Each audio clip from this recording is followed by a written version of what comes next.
It's okay to earn money. It's okay to earn a lot of money. Money is not inherently good or evil. It just is. It's what we do with it. Climbing Mount Everest and entrepreneurship are two things that only the reckless try on their own, right? The other thing that I love is when a founder has a grudge. I love a grudge. You can turn that grudge up. I often think of myself, I'm not egotistical or anything. This is like the best analogy that I have, like almost like a Thanos. A purpose-powered founder wants everything on the other side of the FU money, the freedom, the choice, the joy, and the ability to pay it forward, but they're not prepared to admit it. All right, Liana, you've played at this really cool intersection between SMB, the venture world, but you're also in Europe, which has required you to do things a different way. You started an accelerator. You're based in London. You've had over 100 companies go through. Some of those companies have gone on to Techstars and apply to things like Y Combinator and raise money and become very successful. But because there hasn't been a very large, I guess, entrepreneurial culture in the UK, you kind of became the focal point. Go talk to Liana. She can help you in the UK kind of get started. And you were just telling me something as we got started. Your main message is you want people to understand where you end doesn't have to be where you start. Tell me more. Working with small businesses. And what has really kind of made me feel awestruck about entrepreneurship in and of itself is the idea that you can start with one idea in one place, like with one kind of frame of reference or your mindset being in one way. And along the journey, it changes. It all unfolds. Always right? changes. Yep. Well, like you were telling me when we spoke last, this is a perfect example. You had a woman that came to you with an idea for a doll. I think the idea was the doll.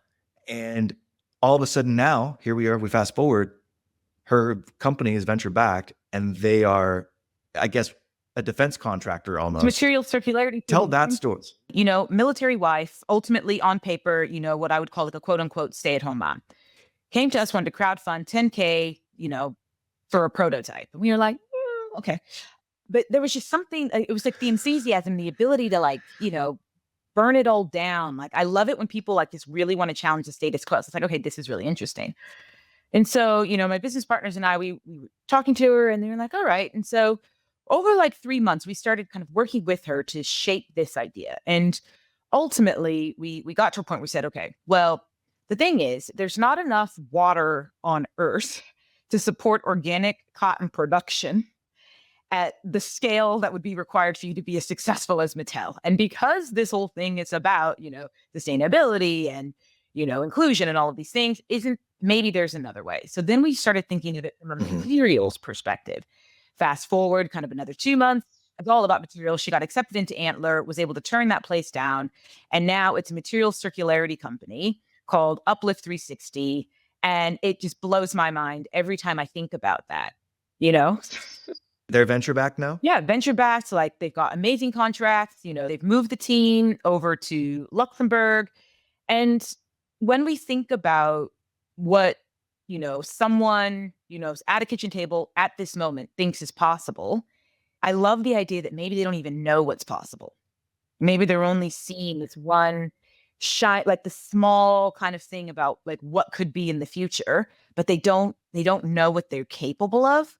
And that's why I love what it is that I do. That's why I love entrepreneurship. That's why I love SMBs, especially in the times that we're on now where everything is in flux and technology is now ubiquitous. It's like, well, what could we do if we want to just kind of go left while everyone else is going right?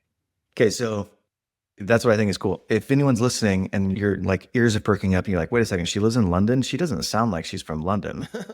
What's going on here? You are not from London. I mean, you're the embodiment of like where you start is not where you end. She is from a small town in California called Valley Joe. Just kidding. That's not how you say it. Vallejo, California in the Bay Area. How the freak did you end up in the UK?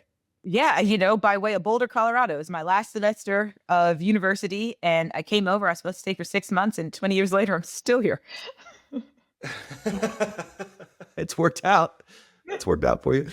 A small aside, the way that we got connected on Twitter is, I don't even remember who posted. Somebody posted something about a suit. I don't remember what it was, but I quoted on there my favorite Kanye West lyric, which is, before he speak, his suit bespoke. And I just think it's such a cool lyric because obviously, you know what bespoke means. but also he's saying before he speaks, his suit is speaking for him. It's like there's layers to it. And Liana commented, I don't remember if you've like continued the lyric on or if you just said, "Oh, I love this lyric," and I was like, "Oh, who is this cool person? I'm gonna go look at her profile," and that's how we got connected. So And that's thank you, one of my Kanye favorite West. songs, right? It's such a good song. The UK is different, right? It's not the same type of entrepreneurial ecosystem and ethos. You have done a bunch of things. You've worked within a bunch of companies. How did this accelerator start in the UK? You've helped over 100 companies go through it now. What was the I guess genesis of that? So the genesis was the community that I started. So I had started a community. We, it grew really quickly. And the whole point of the community was to bring, founders together to swap skills and knowledge and to network in ways that, I find really enjoyable as networking. So instead of, 7 a.m. with bad croissants and coffee, we would do stuff like going out and, taking over a bridal shop and having a supper club where you get to like meet like, and it's not just any bridal shop. It's like this incredible family owned, like every single detail thought of, like she's cool as anything. So it was always around like bringing to the surface what typically laid beneath like everything that we would see in like our traditional kind of suburban, small business space. What were you doing at the time? So at the time I was consulting for companies in California. So video is cool, but I have what scientists call a face for radio. And so what's even cooler is long form audio via my podcast and my newsletter, nikonomicspod.com. Go there for free, subscribe to my newsletter. It's 1 email per week. It's super tactical. And then go to my audio podcast. I do 3 to 5 episodes a week, depending on how curious I am. And it's stuff like this. It's all free, no sleazy sales pitches, nikonomicspod.com. So I just had my first baby. The time difference worked. My husband was going into London. And so he was coming home really late. And so it was a way of kind of just using all of my skills. I get bored easily and I love to create and make stuff happen. And that's what it started with. And your consulting was marketing, branding, communicate, like what was? Everything. So it was like, I'm very much a strategic thinker. And because of my background in marketing, comms, community, biz dev, content, I just kind of understand how to put it all together and to find the path of least resistance. And that's where like my PR background really comes in handy, because when you've got very little budget and you're expected to make a splash, you learn how to tell great stories. This is true. So you just decided, hey, I'm going to start this a peer group effectively, right? Like, hey, let's start this entrepreneurial peer group. We'll meet in cool places. And you just noticed within that group that, hey, people are looking for funding or advice? Or like, how did it bleed into the Accelerator? What's more, I started to realize where some of the gaps in knowledge were. And I realized that I also had those gaps. And as luck would have it, I went on an accelerator, met my 2 mentors who ended up being my business partners and investors. And they were like, we love what you're doing. How can we support this? And then we spent about 12 months finding ways to work together. COVID hit. And that was at the time where we had basically mapped out a network of digital enterprise hubs that were going to go across our region. We had like 5 out of 10 already set up and running. And then COVID hit, we brought it online and everything really went from there. That's how it became international. And that was when we first road tested the content for what is now our New Beginnings Accelerator.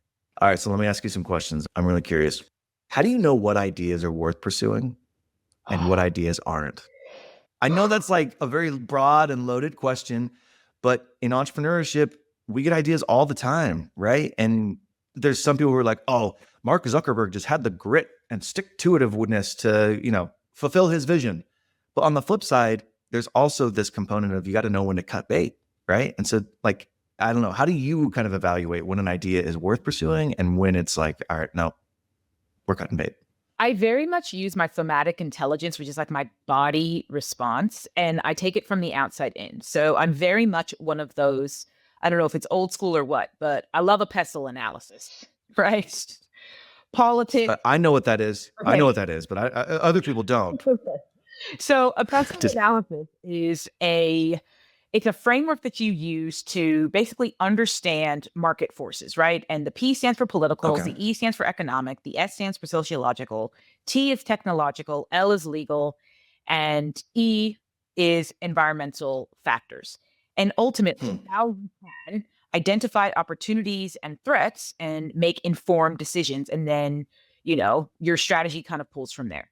So I'm a sucker for a PESTLE analysis. And that's where I start. I'm like a walking PESTLE analysis, right? Like I'm constantly like reading and researching and social listening and taking notes and almost like, the closest I can ever have to an invisibility cloak to understand where things are shifting, moving, where one thing might like, that's probably not worth it anymore, whatever it is. And I think that's always where I start and how I react when I hear an idea. And what I love the most is what I'm like, oh my gosh, yes, this is exactly the kind of thing that I thought would be a solution to this intersection of problems. And so again, for me, I'm an intersectionalist. I like when it's multifaceted. And it's like, I can see how this solves some systemic issues. I can see how this, it can make money. And when you put it all together, it's, business for good, ultimately. You're not essentially, or I guess what you're not doing is, oh, I have this framework of analysis and I'm going to individually use it on this business that is pitching to me. You've kind of got this framework running in the back of your mind where you're constantly thinking about, okay, what's going on? And I don't remember all of them, politically, economically, sociologically, environmentally, et cetera. Where are there intersections of problems? And then when a company pitches to you, it's like, oh, you're hitting on that social, political, and economic problem that I've identified. I like this. I'm going to invest in it. So it's almost like the filter is, where have I already identified problems, and does this company fix it? And are they? Is that fair? Yeah, exactly that. And are they thinking of it in another way? We work with an energy design consultancy for the built environment, and we got on like a house on fire in the first instance because when he was kind of sheepishly telling me his ideas for technology and things like that, I was like, well, it's funny you mention that because I've been racking my head. This isn't even like my zone of genius.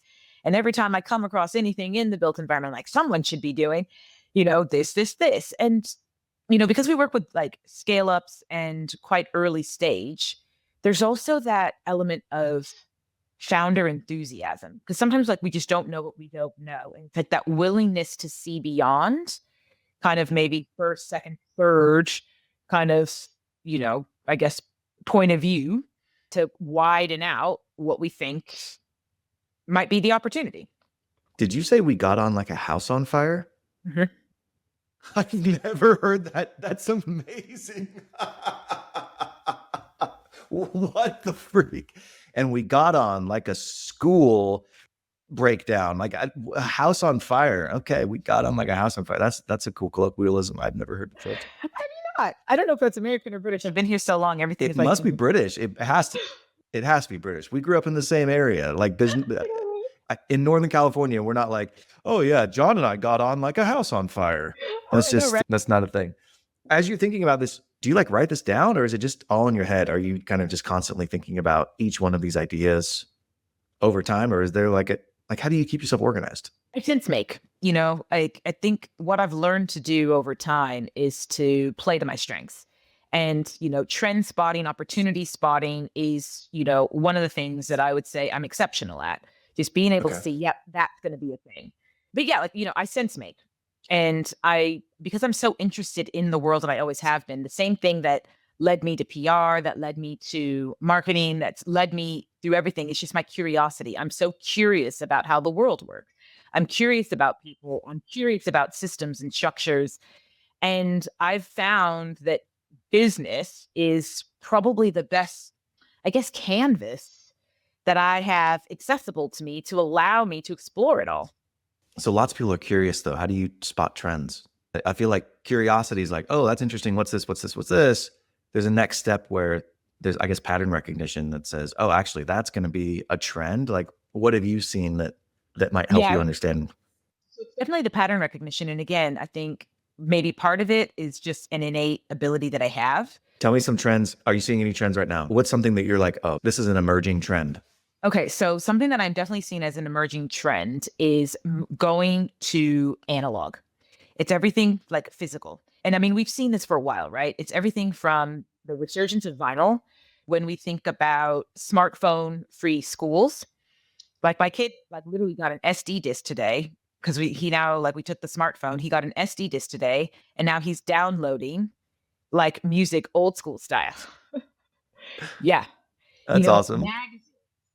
being offline and being in community. I think everything has become so digitized. There's a real push towards offline. And I think what we're going to see over the next kind of 5 to 8 years is the convergence between millennials like myself, who are parenting the youngest Gen Zs and the oldest Gen Alphas, whilst also feeling really, really overwhelmed with the digital world, just being like, forget it, take the tech, and we're going to go analog with this. So I'm definitely seeing that a lot more now.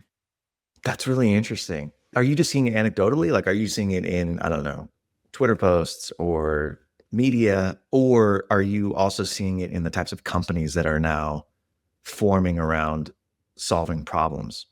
That's a really good question. So I'm seeing it anecdotally offline, and then I'm also seeing the kind of evidence that I would look to make me say, okay, this is going to be a thing, like the latest research from MIT around how ChatGPT makes your brain rot. And then if you add that to things like Bop House, which is apparently a content creator house for OnlyFans creators. Bop House? Called Bop House, BOP. And it's like TikTok and Snapchat. Now, if you have a 14, 15, 16-year-old, you may or may not be aware of how much time your child spends on these platforms. And I read something online a couple of days ago about the Bop House. We were checking our son's phone, and in his For You page was a Bop House thing. And I was like, So when we think about them, and then on Saturday, we were at school and they were doing the smartphone free school thing. So you see how like all of this starts to then come together, like creates these snowball effects. And I think when we're thinking about things being analog, looking online might be the wrong place to look for the signal, because a lot of the people that feel the most passionately about this aren't necessarily online, and they're not necessarily talking about it in public spaces. They're in parenting Facebook groups. There's one that I'm in, and I think it might have 20,000 parents that are all just like, we have no idea what to do about our kids and tech. Did you read the MIT study about ChatGPT? No, I just saw like the high level. Oh man, I got to read. The same. I saw that. My wife sent it to me as well. I need to read it because this is how I feel about it. I think that every time there's a new technology, people think that, oh, it just makes you lazier, right? Remember when we were kids and they're like, you have to learn how to do long division because you're not just going to have a calculator in your pocket. It's like, I do now actually have a calculator in my pocket. They might look at that and be like, oh, brain rot. You see, you don't know how to do long division anymore. There's 100 examples of that. I wonder if it's brain rot in the sense that your muscle for complex problem solving is atrophying to a certain degree, but are you developing another muscle where you can identify how to bring AI into the mix so that you can, get ahead faster? Like, I don't necessarily think it's a zero-sum game where if just because one muscle atrophies, the whole body atrophies. It could be that one muscle atrophies and another muscle just becomes a lot stronger. I don't know. Hey, I don't know if you remember this, but when we started this podcast, we entered into a social contract. I would spend time, energy, and money producing this podcast, interviewing these individuals and giving you insights into how to build, buy, start, grow your business. And you would like, subscribe, and leave me a 5-star review. Now, out of that, we both get to talk to really cool people and hear really cool insights. We both get a ton of value. But I just want to help you keep your word. So would you do me a favor? Will you go leave a 5-star review for me on Apple or Spotify? It would really help. And if you want, even share this with a friend.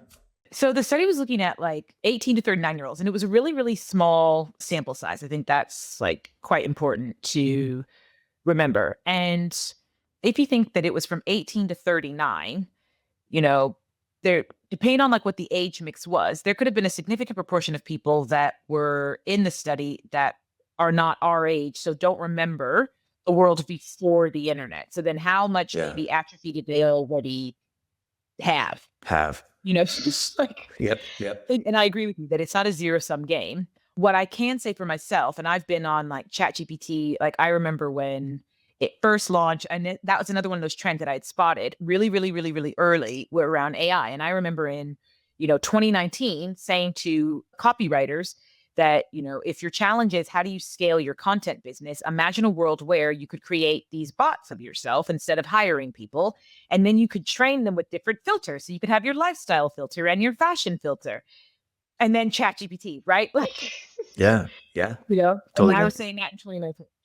And, anybody who's listening to this is like, yeah, and you were old, like you were late, because this has been in development for a while. And so, I think it's what I've seen for myself is I use it to brainstorm, to make sense, to rapidly keep up with how my mind thinks. But there are times where, because I haven't necessarily imprinted it into my head, because I've not taken like the labor to write it out, and I'm kind of doing the thinking part, but I'm not cementing the thinking, it Mhm. does kind of wash through a little bit. And I do have to reference it. And so I'm coming up with my own ways of doing that. You doing a lot more handwriting. I find that that's actually really helpful to like write my ideas down by hand first, because it kind of like cements it in, and then I can talk to Totally. ChatGPT, and then it feels like in conversation, and then I can like almost like take. Yeah, exactly. I've started using the chat function within ChatGPT, and it's like, it just helps me sort of work through problems internally. I think that's a great way to do it. Mm-hmm, mm-hmm. All right. Let me ask you this. These are going to be two hard questions. What are the top 5 traits that you see right now in successful founders? Ooh. Well, I guess my first question is like, what is success? I can define it for you. Okay. Okay. I define success, this is a little bit of a cop-out answer, but I define success in a founder as them hitting their well-grounded goals. It's because for one founder, it may be, I want a lifestyle business. And I'm not just talking tech. I'm like talking generally. It may be, I want a lifestyle business where I can spend as much time with my kids and I make $200,000 a year. Cool. And for another founder, it might be, I want to build a company and exit for $50 million. Okay, cool. So those are two different definitions of success for them individually, but they're both success for them, if that makes sense. So for me, success is just achieving your grounded goals. And the reason I say grounded is because if you're somebody who's like, I want to be a billionaire, I think that you're an idiot. Do you know how hard it is to become a billionaire? I don't actually think you're an idiot if you're a billionaire, but it is so freaking hard to become a billionaire. There are not many of them in the world. That's a lot of freaking money. So I don't think that's a well-grounded goal, so to speak. Anyways, I don't know. Maybe you have a better definition of success. I share that. And what I love about what Yeah. you've said is that I love nothing more that when they start kind of saying, I want, a lifestyle business that earns 200K. And then after 3 years, it's like, yeah, I want to exit for 50 million. These are journeys that I take people on. And I love that. And so for me, what I feel is, the traits of a successful founder is that openness. It's curiosity, right? Being curious about yourself, being curious about the world, being curious about others. Humility. And that's a lesson that you learn, right? You get batted around a few times, in particular if like you start like I started well. So I was very much in that, 2-3 years, like, oh God, I'm infallible. And then it got hard. And then I started taking, right? So I learned humility like real well. And like now that's like a really core part of my being, because your ego can only get you so far. And it's something that you have to be really, really mindful of. So that humility, I think, is key. Yeah. And there's a difference between humility and insecurity, Mm-hmm. right? Like you can be insecure. That doesn't mean necessarily that you have humility. In my opinion, humility comes after you've gone through and you've seen, oh yeah, I have some skill sets to still understand that you don't know everything. That's humility. That's much harder than just being insecure and like, am I good enough? Did my mom love me enough when I was a kid? 100%. And that brings me to my next one, was like being of service, because having a business is a lifestyle choice. I'll never forget, I was talking to Amy Errett, who is the founder of Madison Reed Hair Care and Coloring. She was an early kind of person who worked with Starbucks, and she's got a venture fund and all these things, like very, very successful. And I'll never forget, she said, this is a lifestyle choice. This is almost like a vision quest. This is not an easy thing to do when you think about all the other ways you ultimately could pay your bills, right? Yeah. So being of service is so important, because it helps you to remember the why. And sometimes you're in service of yourself and your own needs, right? Like your own like pursuit of what is possible. What am I capable of? Sometimes it's being in service of like the commitments that you made to your family. and saying, right, like I'm doing this for that. Sometimes you're in service of the problem that you want to solve. And it's not like one kind of box, but it's understanding that you are of service. And I think the other thing that I would say that I always consider to be like a great trait is the willingness to collaborate. Because climbing Mount Everest and entrepreneurship are two things that only the reckless try on their own, right? Like you can't do that on your own. Like at all, at all. There are only so many Shackletons, or is it Shackleford, or great mountaineers in the world. In the same way, there's only, so many lone wolf founders that have done it and got to a billion on their own. And in reality, if you actually go back and look at the stories from the time, they probably weren't really, really doing it on their own. It's we've created that myth afterwards. So I'm going to recap these, and I really like them. So curiosity, I agree. I think curiosity is a superpower. Humility, openness, being of service, willingness to collaborate. The one in here that kind of surprised me, but I really like as you were talking, is the being of service one. Because back to what we talked about earlier, well, what is success? I think that when you're getting into this game, you have to know what your goal is. And I'm not saying it can't change, but like, what do you want? If you want to be rich, okay, embrace that. Okay, right? I think that most of the time, people wanting to be rich is a proxy for something else. There's something else that's missing within them, and they find that over time, but whatever. If you want to spend time with your kids, if you want to make an impact, if you want to be known, if you want to be liked, respect, whatever it is, understand your motivation for success. And then this thing, the being of service, really ties it in. It doesn't matter what your motivation is. The being of service needs to be tied to your why. And you said that in there. So if you want to be someone who is really well known and respected, then you better have a product that is kind of all about you. Or like you're a consultant, or you're working with government, or like it's something around you, because you need that motivation to stay consistent enough when things get hard. It needs to be tied back to your why, but also you need to have that service aspect. You're like grounded in the offering. I think that's a really cool one. Being of service and being tied to your motivation. That was cool. Yeah. And also I'm very much into embracing the shadow side, the yin and the yang. I think the other thing that I love is when a founder has a grudge. I love a grudge. You can turn that grudge up. It's like, right now, they're feeling tired. It's like, but remember the story you told me about Billy when you were 7 and what he said. Yeah. What? It's that chip on your shoulder, right? Like it can be used for good. Yeah, that's not a bad thing. You can be of service, right? It's like, I want to be the thing. I want to be the person, the thing, whatever it is that I needed at that time that created that chip. Or I want to burn the status quo down. Like that's my whole thing. I often think of myself, and this is not like, I'm not egotistical or anything. This is like the best analogy that I have, like almost like a Thanos. For a really long time, I was being of service. I know, right? Okay. All right. Let her cook. Let's hear what she has to say. Because for a really long time, because of the nature of the work, especially in the early days we were serving, it was very easy to cosplay as an altruist, right? Mm-hmm. I'm doing this for the greater good. Yes, but also I'm doing this because I am annoyed and I am right? And I am frustrated in reality. And over the years, I've got closer to those feelings. It's like, no.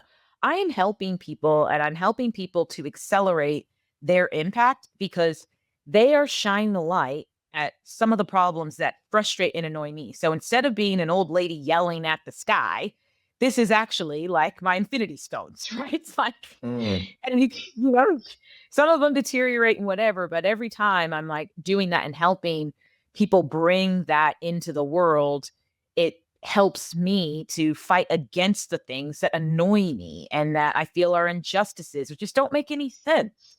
A lot of times I'm like, why are we even doing it this way? It takes a lot of energy to be like both of those people, right? Where you're like, well, no, I shouldn't be the one who wants to burn it all down, which I want to get into with you, but it's very interesting. I shouldn't want to be that person. So I'll be somebody different in public. And then you've got like these true personalities. It's like, it takes a lot of energy to stay separated. The closer you can get you to what you're working on aligned, the less energy is spent on that stupid stuff and the more energy can be spent on the actual business. And it's hard to make money being an altruist, right? And I call it the tragedy of the purpose powered founder, right? Where ultimately it's this tale of pride and greed, and it's got these like glimmers of fear woven in. So pride tells the founder that you must appear altruistic. You've got to reject ambition and profit because you got to stay pure. You don't want to be like the oligarch. And then fear starts to whisper, but like, what if they think that you're selling out? And ultimately, in the early days, sometimes that's just like build a business that like makes you a living, right? Like before we get into the 50 million exit, can you pay your bills and go on holiday, right? Let's keep it real simple. And then you've got that greed and it's there and it's like it's unacknowledged and it's lurking there, waiting to be noticed. And the purpose powered founder wants everything, you know, on the other side of the FU money, the freedom, the choice, the joy, and the ability to pay it forward, but they're not prepared to admit it. Right. And then what you end up with is this like self-made prison of burnout and feast or famine cycles and stagnation. And that's what happened to me. And it's like, look, is this not a charity? It's okay to earn money. It's okay to earn a lot of money. Money is not inherently good or evil. It just is. It's what we do with it. Do with it. Mm-hmm. So we have a lot of people who, they play small. They don't necessarily allow themselves to finish the thought about, well, what could happen if I had a $50 million exit? Because it's too much. And it's like, oh, but you're greedy, you're this, you're that, and the other. And I'm like, imagine what, I think to myself, what would I do with Jeff Bezos's money? I am like this purpose powered, like I want to solve all the problems, right? I'd have a whole lot of fun doing it. So surely I'm not being of service if I don't allow myself to keep stretching and moving and creating a business that is sustainable so that I can continue to reinvest in it, to reinvest in others who can then invest in others, and on and on and on and on it goes. You know who's a really interesting example of this? Mark Zuckerberg. Now, okay. I think in the early days of Facebook, Mark was Mark. And then I think there was like this 15-year period of time where Mark tried to be what he thought the public wanted him to be, right? And like, I mean, he's an alien either way, but he's all buttoned up. And now we've got like this new version of Mark where he's, wearing gold chains and like videos of him surfing or whatever. Here's the thing. Mark's going to be weird in any environment. And it's like Mark finally embraced who Mark was. Now, I may not like any variation of Mark, right? I may love or hate, whatever. I do think that he's probably found some freedom in like, you know what? This is just who I am. I'm going to be who I am. And I'm not going to like play this facade anymore. And that has been a very interesting arc to see. And I wonder if more people will look at that and be like, you know what? Yeah, I don't like Mark because of XYZ things, but I do respect the fact that he did this. I think I want to try to do that. I just want to be true to myself from now on because like you said, money is not inherently good or bad, right? What you do with it, obviously, you can make decisions around. But we need to stop worrying about the way we're portraying ourselves necessarily to people. People read through it pretty quick. You're not really fooling that many people. And everyone's got an opinion. I really do challenge myself not to judge, including a Mark Zuckerberg. I don't know that man. I see probably not even 1% of who he is. And whatever that 1% is what is being chosen to kind of be out there. And there's a whole lot of nuance and detail that is not seen, understanding around why certain decisions are made, et cetera, et cetera, et cetera. I do judge Peter Thiel, but at the same time, I can say he, 0 to 1 and some of that early work and thinking has helped to shape how I see the world. So again, I'm not a monster. It's people are complicated, messy things. And I think at the end of the day, we all want to be loved. We all want to be liked and we all want to be accepted. We are pack animals, right? We are pack animals. And so I love what you're saying around that self-acceptance. And that's so important. It's so important, especially when you're starting a business, working for yourself. Anything like putting yourself out there, ultimately it's about you're being vulnerable. You're deciding to step in front when you otherwise could be behind and say, look at me for good or for bad. Liana, this has been amazing. Where's the best place for people to come find you? LinkedIn. So Liana Fricker, Friker. or theinspirationspace.co, not .co.uk, not .com, just theinspirationspace.co. Okay. I can't wait to check in with you in 6 months. I want to see what you're doing. Yeah, definitely. All right. Hopefully you liked that episode. And if you've made it this far, you're either really committed or you're stuck doing yard work and you can't actually skip on your phone. So while I have you, the show is growing, but I have a favor to ask of you. Will you please help me grow the show? I want to reach more people. There's a couple things that you can do. Like and subscribe is the simplest thing. Obviously, you want to get notifications for when the next episode is coming out. But if you go the next step, will you leave me a review? 5-star on Spotify or Apple. What that does is it tells the algorithm that, oh, hey, this is a high value podcast because more people are leaving reviews for it, and it then pushes it out to more people. So that's why when people are like, will you like and subscribe and put a 5-star rating? It's not just to make themselves feel better. It's actually to get more exposure for the show. So if you do that for me, I would greatly appreciate it. And I'll see you next time.